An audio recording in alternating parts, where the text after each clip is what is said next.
자유대한호국단 오상종 단장님 모시고요. 발언도 듣고 성한문 전달식을 갖도록 하겠습니다. 여러분 큰 박수로 맞아주시기 바랍니다.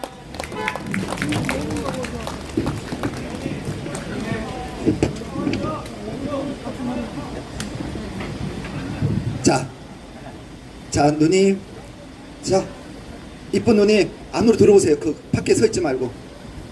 우리가 경찰 말 잘 들어야지. 우리가 빨갱이 새끼들도 아니고. 들어오세요. 경찰의 통제를 잘 받아야 됩니다. 예, 저기 박주현 변호사도 와 있네요. 네. 자, 박주현 변호사님도 안으로 들어오세요. 자, 한번 구호 한번 외쳐보도록 하겠습니다. 자, 왼손에 피켓.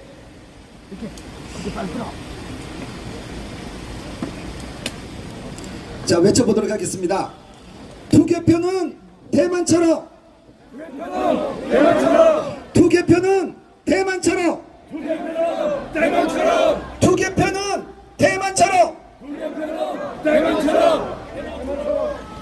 그렇습니다. 자, 여러분 지금 제가 이경복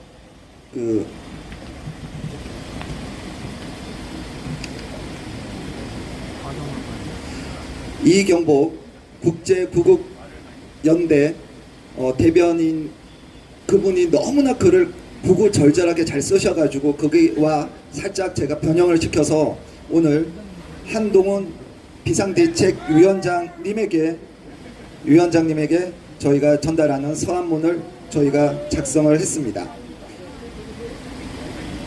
한동훈 비상대책위원회 위원장님, 선관위와 대법원의 범죄 카르텔 이대로 두고 봐야 합니까? 수고하십니다. 선거를 민주주의의 출발점이자 꽃이라고 합니다. 선거를 통해 대의기관이 선출되고 그 대의기관이 행한 바를 다시 선거를 통해 심판한다 해서 이르는 말입니다.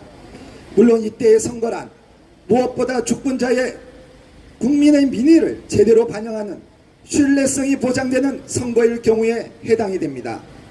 지금처럼 투개표 조작이 명확한데도 속수무책 아무 제지가 없다면 그런 선거는 오히려 민주주의 독이 되어 결국은 민주주의를 종식시켜야 말 것입니다.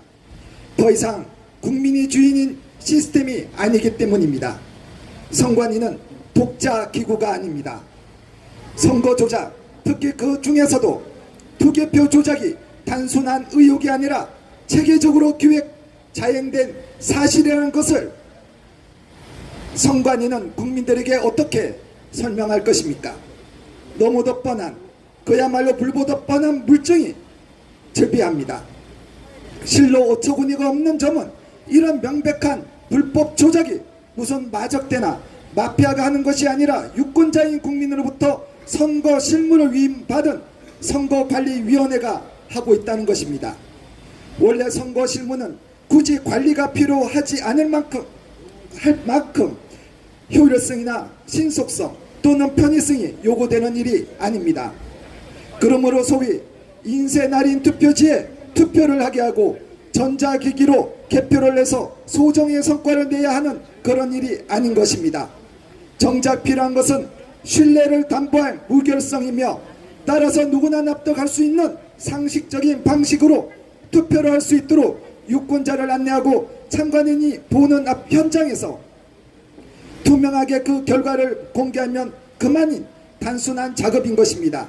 이런 단순 작업을 하는 인부들에게 무슨 대단한 일을 한다고 장관급 대우를 하고 사법경찰권을 주고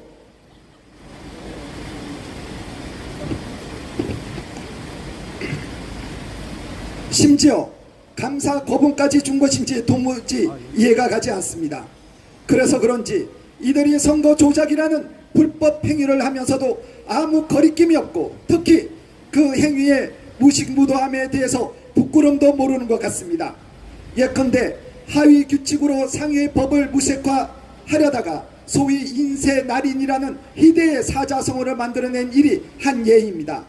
선관위를 독립된 헌법기구로 한 것은 그 임무를 독립적으로 하라는 것인데 이를 마치 독자적으로 즉 제멋대로 해도 된다는 줄로 아는 모양입니다.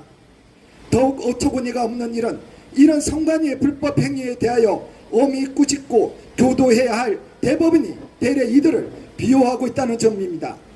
예컨대 위에 언급한 바 날인을 인쇄를 해도 된다든가 QR코드도 막대 모양의 바코드의 일종이라는 희대의 판례를 만들어준 것이 그 예입니다. 선거 무효 소송을 기각한 판결문을 보면 더욱 기가 차는데 선거 부정을 한 범인을 특정하지 않았고 투표지를 위조하였다면 굳이 이런 형태로 문제의 소지를 남겼겠냐며 범행으로 볼 수 없다고 판결했으니 말입니다. 그야말로 코미디 그 자체요 범죄 카르텔이 아니고서는 도저히 있을 수 없는 일인 것입니다. 대법원은 법원의 건물이 커서 대를 붙여준 것이 아닙니다. 최고의 상급 법원으로서 법치를 지키는 마지막 보루이자 이는 곧 민주주의를 지키는 마지막 보루요 이는 다시 체제를 지키는 마지막 보루이기도 합니다.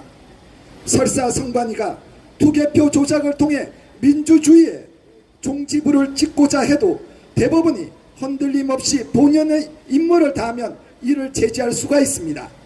역으로 말하면 대법원이 부패하여 사법 부의를 일삼으면 민주주의는 물론 이에 기반한 대한민국의 국가 체계도 무너지게 됩니다. 대법원 판사이자 선관위 위원장이기도 한 노태혁 위원장은 신년사에서 최근 심화된 정치 양극화와 확정 편향 현상의 부정선거 의혹까지 더해지고 있다며 그가 갖고 있는 의중의 일단을 내비치고 있습니다. 부정선거 주장은 단지 의혹일 뿐이며 따라서 이를 증거하는 수많은 국민들을 치료가 필요한 확정 편향 환자로 보는 것입니다.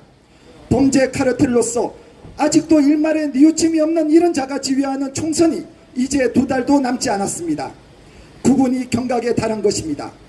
국정원의 발표처럼 전자선거 시스템에 객관적인 흠결의 문제가 발견되어 국민적 신뢰를 잃었다면 그 시스템을 즉각 중단하고 신뢰성을 회복하는 일이 선행되어야 합니다. 그러나 선관위는 어떠한 이유인지 현 시스템을 고집하고 있습니다. 또한 사전투표 대기 시간 단축이라는 궁색한 변명을 하며 하위 규칙으로 상위 법령을 위반하겠다는 선관위의 의도를 국민은 불순하게 보고 있는 것입니다. 한동훈 위원장님, 이번 위원장님의 지적은 너무나 상식적인 것입니다.